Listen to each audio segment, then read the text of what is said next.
दोस्तों स्टडी 91 के online platform में आप सभी का बहुत बहुत स्वागत है। दोस्तों आज आप सभी के समक्ष केमिस्ट्री में अपने अगले लेक्चर को लेकर हाजिर हूं। जी हां दोस्तों, आज हमारा 533 नंबर का लेक्चर है और आज की क्लास देखने से आपके पूरे 15,990 सवाल दोस्तों आपके तैयार हो जाएंगे। 990 बस अगली क्लास में दोस्तों हमारे 16,000 सवाल पूर्ण होने वाले हैं। तो आज हमारा 533 नंबर का लेक्चर है। ये हमारा 8वां विषय है। अब तक मैं आपको 7 विषय पढ़ा चुका हूं, जिसमें प्राचीन भारत का इतिहास, मध्यकालीन भारत का इतिहास, आधुनिक भारत का इतिहास, पूरा संविधान, विश्व का भूगोल, भारत का भूगोल और फिजिक्स, ये 7 विषय पढ़ा चुका हूं। 8वां विषय हमारा केमिस्ट्री है।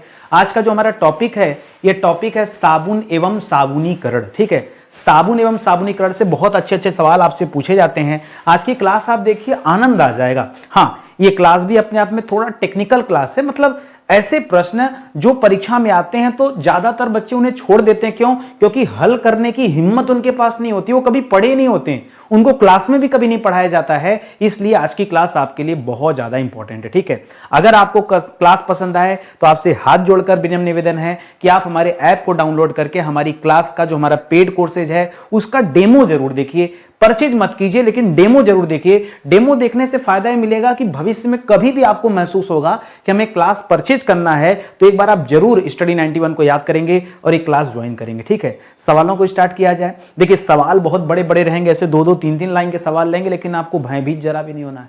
जितना बड़ा सवाल उतना छोटा उत्तर, उतना आसान उत्तर उसका होता है, ये मैं आपको विश्वास दिला दूं। आप सवाल पढ़िए फिर देखिएगा। कह रहा उच्च वसीय अम्ल। उच्च वसीय अम्ल का मतलब क्या होता है? उच्च फैटी एसिड। ठीक है, उच्च वसीय अम्ल का मतलब क्या हो जाता है दोस्तों? ये फैटी एसिड की बात कर रहा है, उच्च फैटी एसिड। चलिए खैर, इंग्लिश में हिंदी में कोई बहुत मतलब नहीं लिखने का। ठीक है, तो कह रहा उच्च वसीय अम्लों के सोडियम तथा पोटेशियम। ठीक है, सोडियम तथा पोटेशियम लवण क्या कहलाते हैं? बस ये लवण ही तो दोस्तों साबुन कहलाते हैं। ये जो लवण हैं इन्हीं को क्या कहा जाता है? इन्हीं को साबुन कहा जाता है, सौंप कहा जाता है। क्या कहा जाता है? साबुन या सौंप कहा जाता है। अच्छा, साबुन होता क्या है? अगर आसान शब्दों में कहें तो साबुन क्या होता है? साबुन याद रखेगा वसा या तेल, दो में से कोई भी आइटम लेना। भाई तेल में भी वसा पाया जाता है, फैट होता है, तो वसा या तेल के क्षार द्वारा, ठीक है, लिखेगा वसा या तेल के क्षार द्वारा निर्मित होता है। क्या दोस्तों निर्मित किसको बनाया जाता है? इस साबुन को बनाया जाता है, लेकिन इसके लिए बड़ी प्रक्रिया होती है। ठीक है, और ये जो प्रक्रिया होती है उस प्रोसेस को साबुनीकरण कहते हैं। साबुन बनाने की प्रक्रिया ही क्या है? साबुनीकरण होता है। ये आप ध्यान देंगे। आगे सवाल देखिए, सब एक एक करके मिलेगा।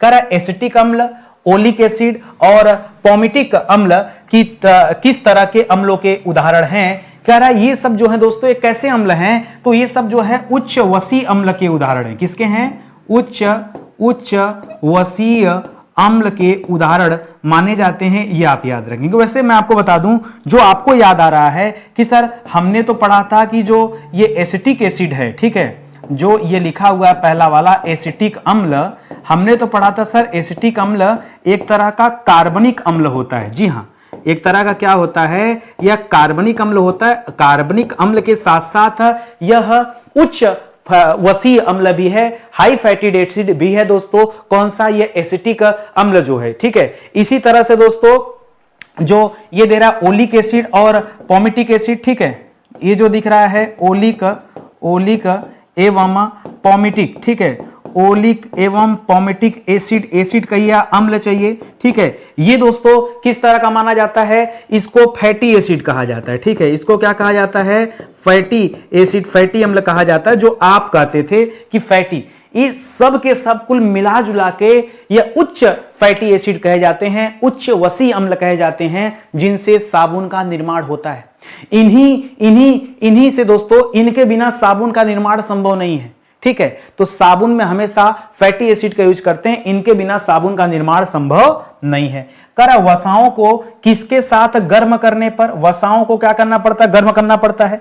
गर्म करने पर ग्लिसरीन के साथ साथ उच्च फैटी अम्लों के सोडियम और पोटेशियम लवण प्राप्त होते हैं, और वो क्या कहलाते हैं। देखिए ये जो सोडियम और पोटेशियम है, इसी सोडियम से याद रखेगा सोडियम हाइड्रोक्साइड, पोटेशियम से याद रखेगा पोटेशियम हाइड्रोक्साइड, ये प्राप्त होता है, याद रखेंगे। तो ये जो सोडियम था, इसी से क्या प्राप्त हो जाएगा आपको, इसी से प्राप्त हो जाएगा सोडियम हाइड्रोक्साइड, सोडियम हाइड्रोक्साइड, ठीक है, सोडियम हाइड्रोक्साइड ये प्राप्त होता है, ठीक है। ये जो सोडियम है, इसी तरह से ये जो पोटेशियम है, इससे क्या प्राप्त होता है, इससे प्राप्त होता है पोटेशियम हाइड्रोक्साइड, ठीक है, पोटेशियम हाइड्रोक्साइड, ठीक है, हाइड्रोक्साइड ये प्राप्त होता है। ये आप याद रखेंगे, बहुत आसान है। सवाल तो ऐसा 2 लाइन में दिया था जैसे बहुत कठिन बोलने वाला है, बहुत आसान सवाल है। कर वसाओं को गर्म कर दीजिए, कर दिया गर्म, और ग्लिसरीन के साथ साथ जो हाई फैटी एसिड के सोडियम और पोटेशियम के लवण होते हैं वो क्या बन जाते हैं, वही क्रिया करके अब क्या बन जाएंगे, सोडियम हाइड्रोक्साइड, पोटेशियम हाइड्रोक्साइड। कहिए कि बहुत कठिन है। आइए इसी से संबंधित एक खतरनाक सवाल और देता हूं। कर वसाओं को सोडियम हाइड्रोक्साइड और पोटेशियम हाइड्रोक्साइड के साथ गर्म करके, ठीक है, के साथ गर्म करके साबुन बनाने की क्रिया जो होती है क्या कहलाता है, तो साबुन बनाने की क्रिया को हम कहते हैं साबुनीकरण। क्या कहते हैं, साबुन बनाने की ये जो क्रिया होती है इसे हम क्या कहते हैं, साबुनीकरण कहते हैं। बहुत कठिन है क्या, बहुत आसान है। आप ध्यान से केवल सुनो ना तो सवाल ऐसे चुटकियों में हल कर देंगे। करा साबुन का भार तथा आयतन, साबुन का वजन बढ़ जाए, साबुन का आयतन बढ़ जाए, इसके लिए किन पदार्थों का इस्तेमाल किया जाता है, तो याद रखेंगे इसके लिए फिलर का प्रयोग करते हैं। क्या करते हैं, इसके लिए फिलर का प्रयोग करते हैं। फिलर का काम क्या होता है, फिलर का काम होता है साबुन के भार को बढ़ा देना, ठीक है। फिलर का काम क्या होता है, ये जो फिलर होता है ये काम क्या करता है, ये साबुन का भार भी बढ़ा देता है और साबुन का आयतन भी बढ़ा देता है। सर तब तो इसके बारे में जानना पड़ेगा।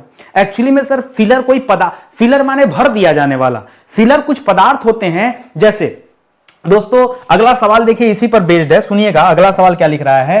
कह रहा है साबुन का भार और आयतन बढ़ाने के लिए जो इस्तेमाल किया जाने वाला ये फिलर है दोस्तों, ये फिलर होता कौन सा है, आखिर साबुन में ऐसा क्या मिला दिया जाता है कि उसका भार और आयतन बढ़ जाता है, तो याद रखिएगा साबुन में मिलाया जाता है सोडियम कार्बोनेट, ठीक है, सोडियम कार्बोनेट मिलाया जाता है। ये सोडियम कार्बोनेट आयतन और भार को बढ़ा देता है, ठीक है, सोडियम कार्बोनेट, ठीक है, क्या मिलाया जाता है, सोडियम कार्बोनेट। केवल सोडियम कार्बोनेट पे ही बात नहीं रुकती है, इसके अलावा सोडियम सल्फेट भी मिलाते हैं, सोडियम कार्बोनेट, सोडियम बहुत कुछ मिलाया जाता है। एक एक करके 2-3 आइटम लिख लीजिएगा। सोडियम कार्बोनेट मिला दिया गया, सोडियम सल्फेट मिला दिया गया, सोडियम सिलिकेट मिला दिया गया, ठीक है, सोडियम सिलिकेट मिला दिया गया, सल्फेट, सिलिकेट और कार्बोनेट ये मिला दिया गया, और साथ ही साथ बोरेक्स का यूज करते हैं। किसका, बोरेक्स, ठीक है, बोरेक्स, ठीक है। इन सबको मिलाने से ये सब एक तरह के फिलर होते हैं जो साबुन का भार और आयतन दोनों बढ़ा देते हैं। तो इसको दोस्तों आप जरूर याद रखिएगा, बहुत इंपॉर्टेंट है, ठीक है। चलिए आगे बढ़ते हैं। अभी आगे पूछेगा कि साबुन में जो फिलर है उसका और क्या क्या यूज है, भाई अलग अलग फिलर क्यों है, तो इसका मतलब कुछ ना कुछ अलग होगा उनसे संबंधित। लेकिन आगे पढ़ते जाइए। कर नारियल का तेल, चलिए ठीक है, नारियल का तेल हो गया, पैरासूट ऑयल हो गया, जैतून का तेल हो गया, मूंगफली का तेल हो गया, और जानवरों की चर्बी हो गई। क्या बात कर रहे हैं, जानवरों की चर्बी खतरनाक है, स्टार लगाइए इस पे, ठीक है। और मक्के, तंबाकू आदि का। सर तंबाकू का प्रयोग, मक्का का प्रयोग, सर पच नहीं रहा है बात।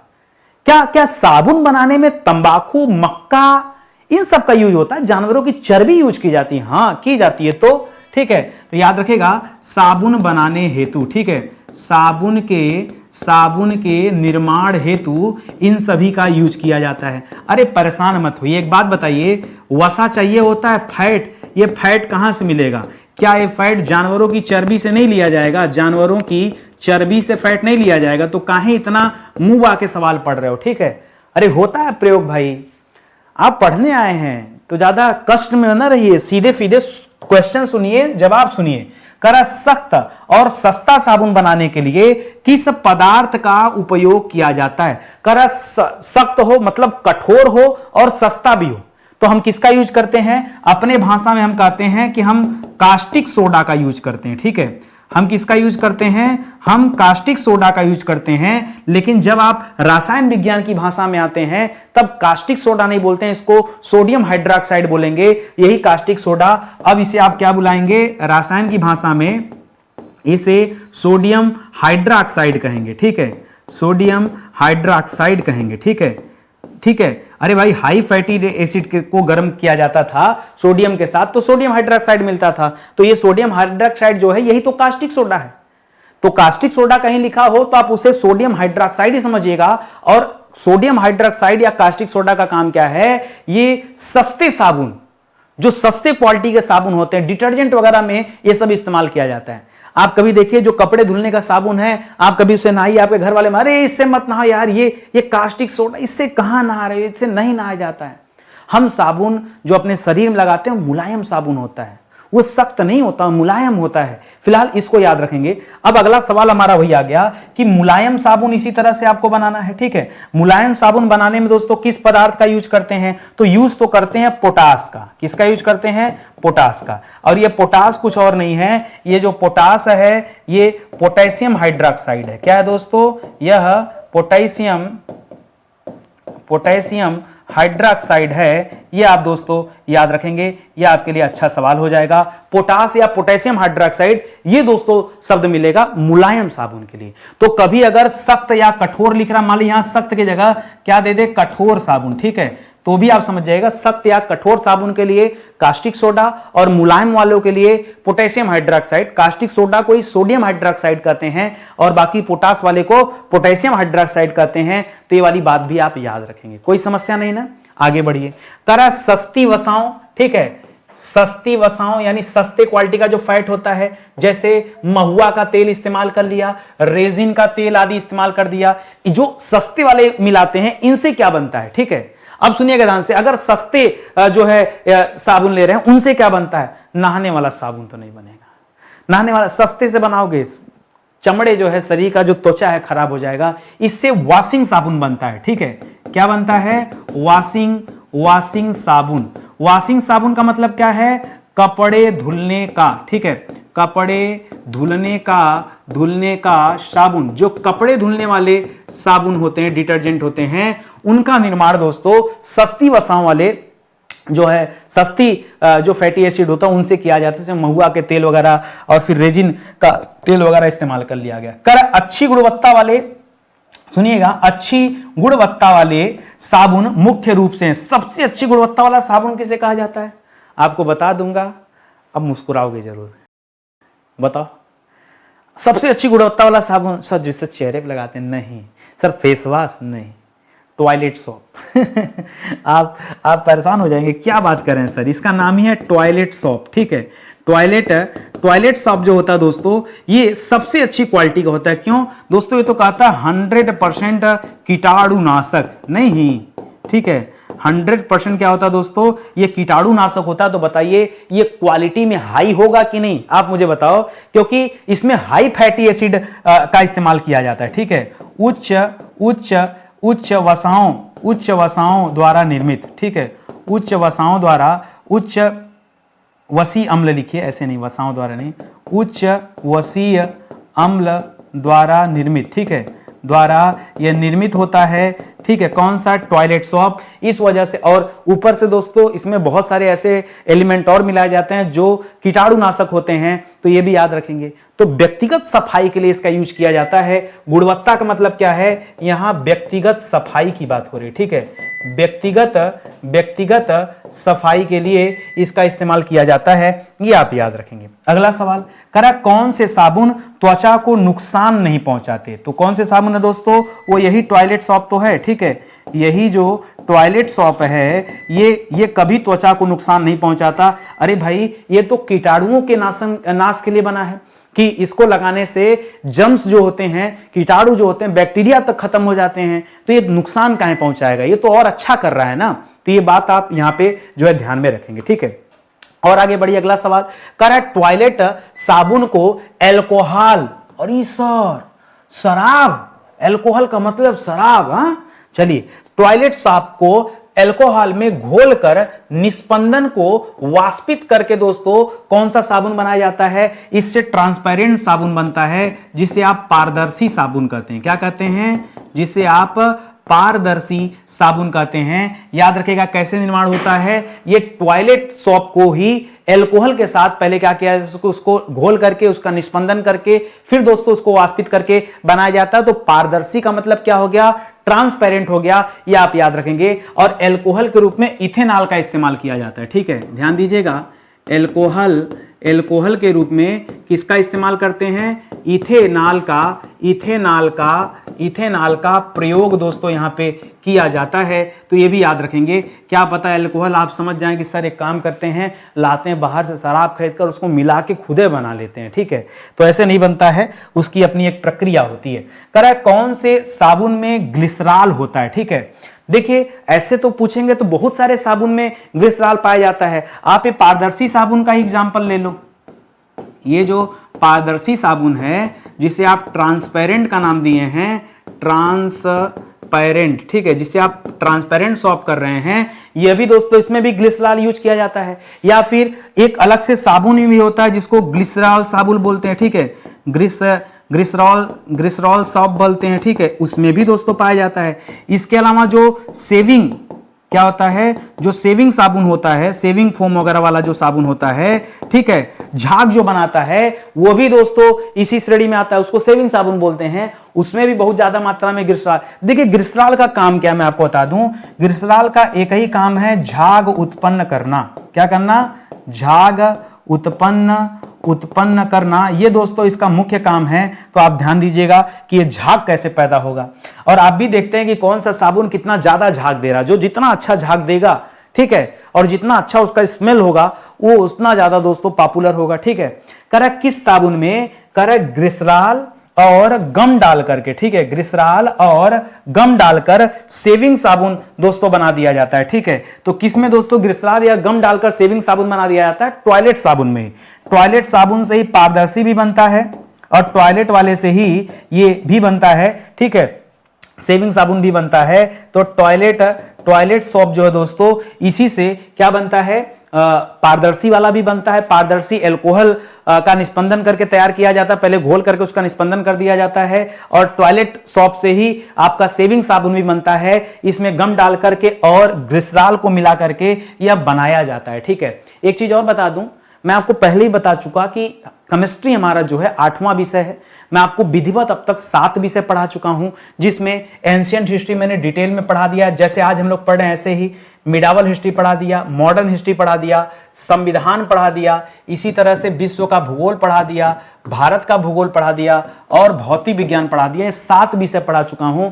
अब हम 8वें विषय को दोस्तों कवर कर रहे हैं, तो आप साथ में जुड़े रहेंगे तो धीरे धीरे 8वां विषय भी कवर हो जाएगा। 9वें विषय में हम लोग जियोलॉजी को पढ़ना शुरू करेंगे, बायोलॉजी, जियोलॉजी। ठीक है, जियोलॉजी में जंतु विज्ञान होता है, बायोलॉजी में जंतु विज्ञान, वनस्पति विज्ञान दोनों आ जाता है। तो हम आगे इसके बारे में डिस्कस करेंगे। ठीक है, ये जो क्लास है दोस्तों सभी सरकारी परीक्षाओं के लिए क्लास इंपॉर्टेंट है। तो अब कहते कहते मैं थक चुका हूं, तो आप आइए शांति से क्लास देखिए। इतनी अच्छी क्लास आपको नहीं मिलने वाली है, आप चाहे जितना प्रयास कर लो, फ्री में तो कोई इंसान पढ़ाने वाला नहीं। कंपेयर कर लेना, चाहे जब एनी टाइम कंपेयर कर लेना, समय आपके पास भरपूर है। कह रहा साबुन के अणु को कौन सा भाग हाइड्रोफोबिक? अच्छा, हाइड्रोफोबिया किसे कहते हैं जी?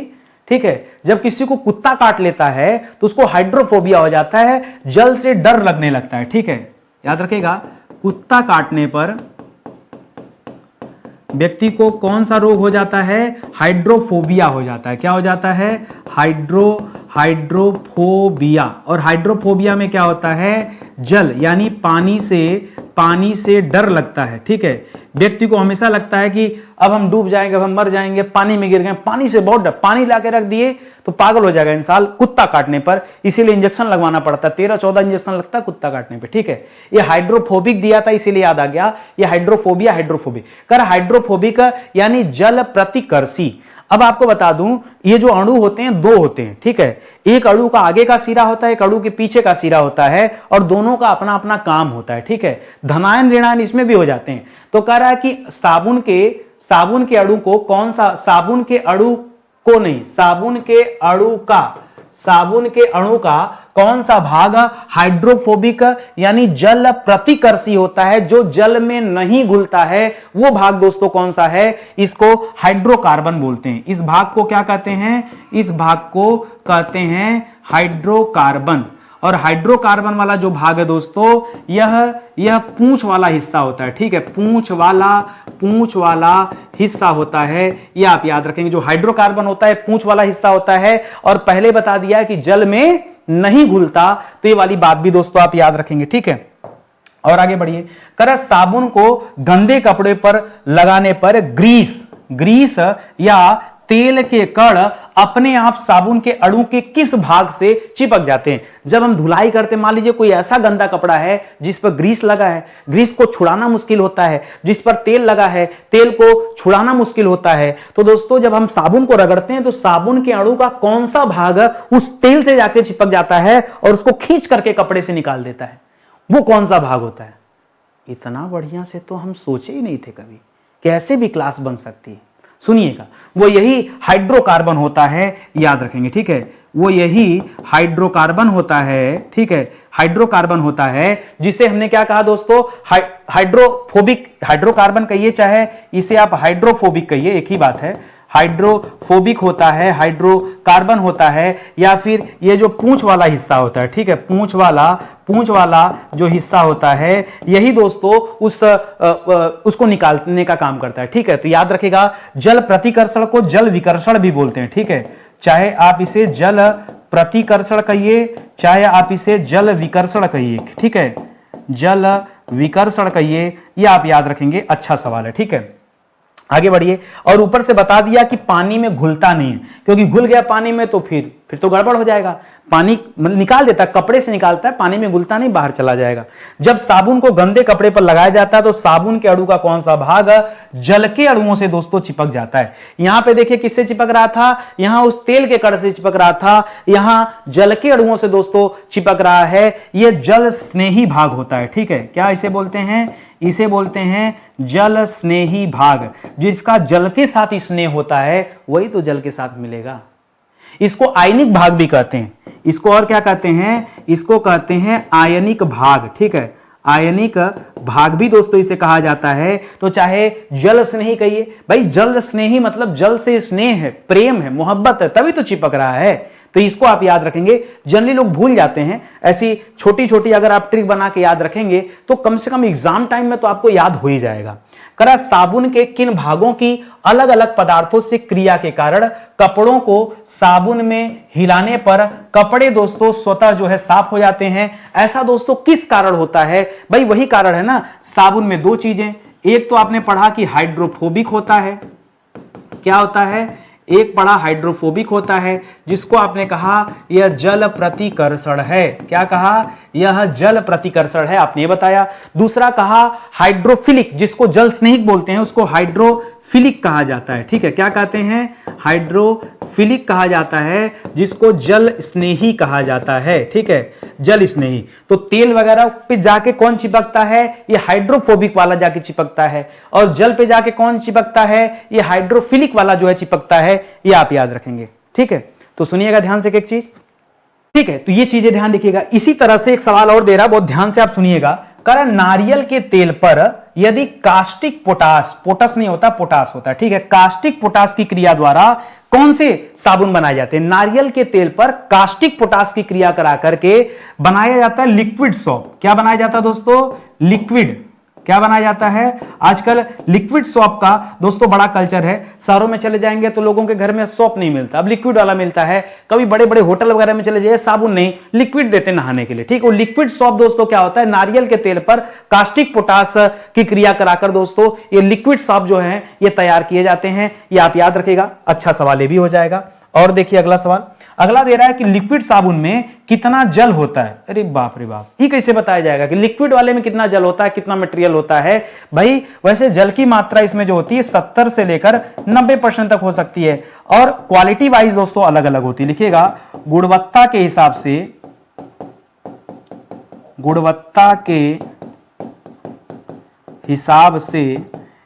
से अलग अलग। ठीक है, गुणवत्ता के हिसाब से अलग अलग होता है, ठीक है। ये कोई बात नहीं कि इसको कोई बता सकता है, ठीक है। अपने आप में डिफिकल्ट सवाल है, ये संभव भी नहीं है, ठीक है। आगे देखिए, कह रहा है साबुन पर वायु की क्रिया द्वारा, देखिए ये बहुत अच्छा सवाल है। ये सवाल तो पढ़कर मैं भी भयभीत हो गया था, और ईमानदारी से बताओ मुझे भी इसके बारे में पता नहीं था कि साबुन पर वायु की क्रिया द्वारा भी कोई किसी तरह का साबुन बनाया जाता। मुझे इसके बारे में जानकारी नहीं थी। मैं इस क्लास को पढ़ाने के लिए पहली बार सीखा।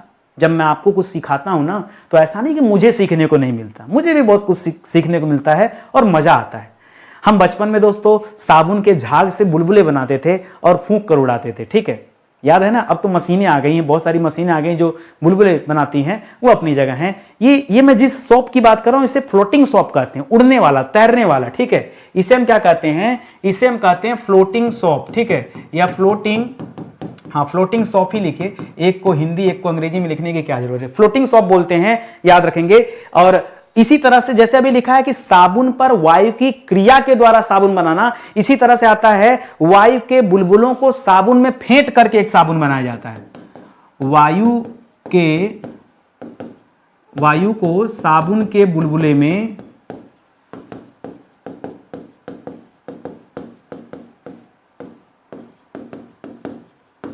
फेंट कर, ठीक है, फेंट कर भी दोस्तों एक दूसरा साबुन बनाया जाता है, और इसे कहा जाता है पारभासी। क्या कहा जाता है, पारभासी, पारभासी साबुन, ठीक है। इसे क्या कहते हैं, पारभासी साबुन कहते हैं, ट्रांसलूसेंट बोलते हैं, ठीक है। तो इसको भी आप याद रखेंगे। आपने कभी नाम नहीं सुना होगा, आपने क्या, मैंने खुद ही नहीं सुना था, ठीक है भाई, बेइज्जती मत कर देना अगर नितिन सर नहीं जानते, नहीं जानते, नहीं जानते, ठीक है। दिन भर तो आपको पढ़ाने के लिए ही रिसर्च करता है, तो कभी होटल में जाए तब तो पता चले कि कुछ नया आया है मार्केट में, तो ही कंप्यूटर बैठ के देखता हूं मार्केट में क्या नया है, ठीक है।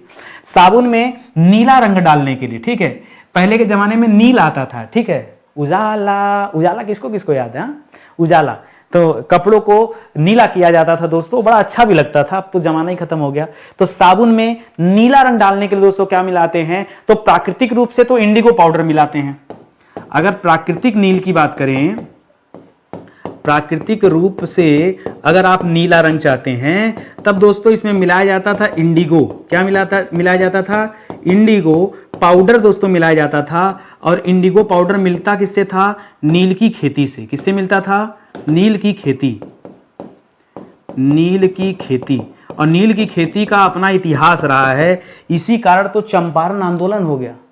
चंपारण आंदोलन का नाम सुना है, 1917 में चंपारण आंदोलन महात्मा गांधी जी ने शुरू किया था। शुक्ला जी बुलाकर ले गए थे, राजकुमार शुक्ला साहब चंपारण बिहार गांधी जी को लिवा के गए, और गांधी जी को समस्या बताया कि अंग्रेजों द्वारा यहाँ 3 कठिया पद्धति लागू की गई है। 3 कठिया मतलब जमीन के 3/20 हिस्से पर, भाई 20 बिस्सा का 1 बीघा होता है, तो 3 बिस्सा उनको नील की खेती जबरदस्ती उनसे करवाई जाती थी, ठीक है, कि अंग्रेज कहते थे नहीं करो नील की खेती। तो ये था दोस्तों पूरा मामला। खैर इंडिगो पाउडर आप याद रखेंगे, और इंडिगो पाउडर मिलता है कहां से, नील की खेती से इंडिगो पाउडर प्राप्त होता है। और कृत्रिम रूप से बोलेंगे तो मिथाइल ब्लू का इस्तेमाल किया जाता है। मान लीजिए नीला रंग डालने के लिए कृत्रिम रूप से किसका इस्तेमाल करते हैं, तो मिथाइल ब्लू, ठीक है, मिथाइल ब्लू का प्रयोग दोस्तों किया जाता है। ये आप जो है ध्यान में रखेंगे, ठीक है। आगे बढ़िए, कह किन विशेष प्रकार के कार्बनिक यौगिकों में, कौन से ऐसे विशेष प्रकार के कार्बनिक यौगिक हैं जिनमें साबुन के समान सफाई का गुण विद्यमान होता है, परंतु ये साबुन नहीं होता। सफाई तो भी करते हैं लेकिन वो साबुन नहीं होते हैं। ये है दोस्तों डिटर्जेंट। क्या है दोस्तों, डिटर्जेंट, ठीक है। डिटर्जेंट जो होता है दोस्तों, ये साबुन की तरह ही होते हैं, लेकिन ये जो है शरीर पर नहीं लगाया जाता है। डिटर्जेंट से नहाया है कभी, गलती से नहाना भी मत, ठीक है।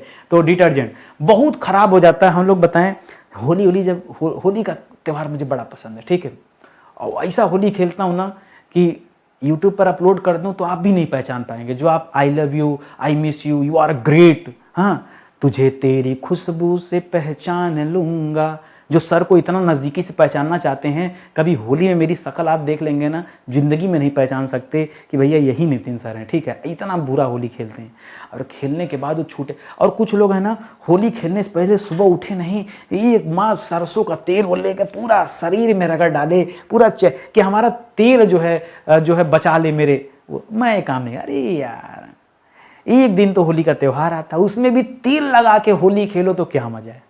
बिना तेल लगाए, जैसे स्थिति में वैसे ही होली खेलो, ठीक है। और होली खेलने के बाद जो चेहरा बनता है, अभी होता साफ कैसे होगा, तो देखिए साफ होता है उस दिन साबुन से चेहरा नहीं साफ करते, उस दिन डिटर्जेंट से मुंह धुलते हैं। मैंने क्यों कहा, अभी मैंने आपसे सवाल किया क्या आपने डिटर्जेंट से कभी मुंह धुला? नहीं धुला। मैंने धुला। कब धुला? होली के टाइम, और बड़ा बढ़िया साफ करता है। डिटर्जेंट से कभी मुंह धुलिए, खतरनाक भी होता है, पूरा मुंह ऐसे तंग सा जाता है, अजीब सा हो जाता है, ठीक है, खिंचाव आ जाता है उसमें, ठीक है, लेकिन अब मजबूरी है, धुलना है। आटे से कभी धुल के देखिए, बड़ा अच्छा काम करता है। खैर जो भी हो, आइए मुद्दे की बात करते हैं, आगे बढ़ते हैं। कह रहा है डिटर्जेंट सामान्यतः कितने कार्बन वाला अल्कोहल के सल्फ्यूरिक अम्ल के साथ व्युत्पन्न सोडियम के लवण होते हैं? तो अच्छा हाँ, ये अल्कोहल के सल्फ्यूरिक अम्ल के साथ व्युत्पन्न सोडियम लवण होते हैं, और इसमें कार्बन जो होते हैं दोस्तों करीब 10 से लेकर 18 होते हैं, ठीक है। कार्बन जो होते हैं 10 से लेकर 18 होते हैं, याद रखेंगे। जैसे कार्बन के 6 अणु, 8 अणु, 10 ऐसे होते हैं ना, उसी तरह से कार्बन के 10 से लेकर 18 अणु विद्यमान होते हैं डिटर्जेंट। वाह मेरी बाप रे बाप, इसीलिए कह रहा बहुत खतरनाक होता है, ठीक है, इसको याद रखेंगे। कह रहा डिटर्जेंट किस प्रकार के जल के साथ दोस्तों प्रयुक्त किए जाते हैं? क्या कोई कंडीशन है, कोई स्पेशल जल इसके साथ होता है क्या प्रयोग किया जाता है? डिटर्जेंट का प्रयोग उनके साथ किया जाता है? नहीं, ऐसा कुछ नहीं है। देखिए जल के दो प्रकार होते हैं, जब यहां आप पढ़ते हैं तो जल के दो प्रकार होते हैं, एक होता है कठोर जल और एक होता है मृदु जल, ठीक है। एक होता है कठोर जल और एक होता है मृदु जल, और यहां पर दोस्तों दोनों का प्रयोग कर सकते हैं, ऐसा कोई कंडीशन नहीं है। अरे डिटर्जेंट उठा किसी में घोल दीजिए, मना करता है क्या डिटर्जेंट? क्या हमको खाली कठोर जल में घोलिएगा, हमको मृदु जल में न घोलिएगा, ऐसा कुछ है क्या? नहीं। जब नहीं है तो काहे टेंशन लेते हैं आप, ठीक है। आगे बढ़िए। कह रहा कौन से यौगिक अम्लीय विलयन में, कौन से यौगिक अम्लीय विलयन में भी प्रयुक्त होते हैं, ठीक है। कह रहा ऐसा कौन सा यौगिक है जिसका प्रयोग अम्लीय विलयन में भी कर लिया जाता है? ये डिटर्जेंट बहुत खतरनाक होता है, इसका प्रयोग जहां चाहे वहां कर लो, ठीक है। यही जो डिटर्जेंट होता है दोस्तों, इसका प्रयोग अम्लीय विलयन में भी किया जा सकता है, कठोर जल में भी किया जा सकता है, मृदु जल में भी किया जा सकता है, इन सभी जगहों पे हो सकता है, ठीक है। अगला सवाल कह रहा किसका द्रव रूप फर्श धोने और बर्तन धोने में दोस्तों प्रयोग किया जाता है? कह रहा वो कौन सा है जिसका लिक्विड रूप जो है फर्श और बर्तन दोनों धोने में इस्तेमाल किया जाता है? तो डिटर्जेंट का ही, ठीक है, डिटर्जेंट का ही जो द्रव रूप है, ठीक है, इसी का द्रव रूप जो है दोस्तों, इस द्रव रूप से क्या जो जमीन वगैरह फर्श वगैरह भी धुल सकते हैं, और बर्तन धुलने वाले भी दोस्तों जो साबुन वगैरह बनाए जाते हैं वो भी डिटर्जेंट से ही बनते हैं। अब तो और हाई क्वालिटी के बर्तन धुलने वाले आ गए हैं, ठीक है।